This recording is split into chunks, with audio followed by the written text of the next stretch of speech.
ஆண்டவர் இன்றைக்கு நம்மளோடு கூட பேசுகிற வசனம் எசாயா 11வது அதிகாரம் 2வது வசனம்.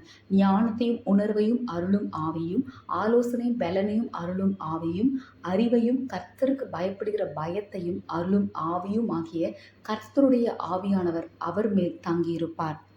இந்த வசனத்தில் சொல்லப்பட்டதை போல நம்ம எல்லாருக்கும் கர்த்தருடைய ஆவியானவரை பெற்றுக்கொள்கிற வாஞ்சை நமக்குள்ள இருக்கணும். இந்த கர்த்தருடைய ஆவியானவர் நமக்குள்ள வரும்போது என்னென்ன காரியங்கள் நடக்கும்னு இந்த வேத பகுதி அழகா சொல்லியிருக்குது.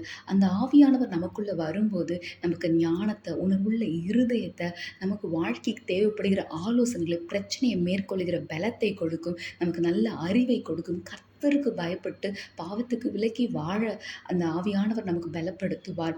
இந்த ஆவியானவரை பெற்றுக்கொள்ளும்படி இன்றைக்கு வாஞ்சியோடு தாகத்தோடு கூட ஆண்டவரை நோக்கி கேளுங்கள். கர்த்தர் தாகமுள்ளவர் மேல் தண்ணீரை ஊற்றுகிறது போல ஆவியானவருடைய அபிஷேகத்தை உங்கள் மேல் ஊற்ற உண்மை உள்ளவராயிருக்கிறார். ஆமென்.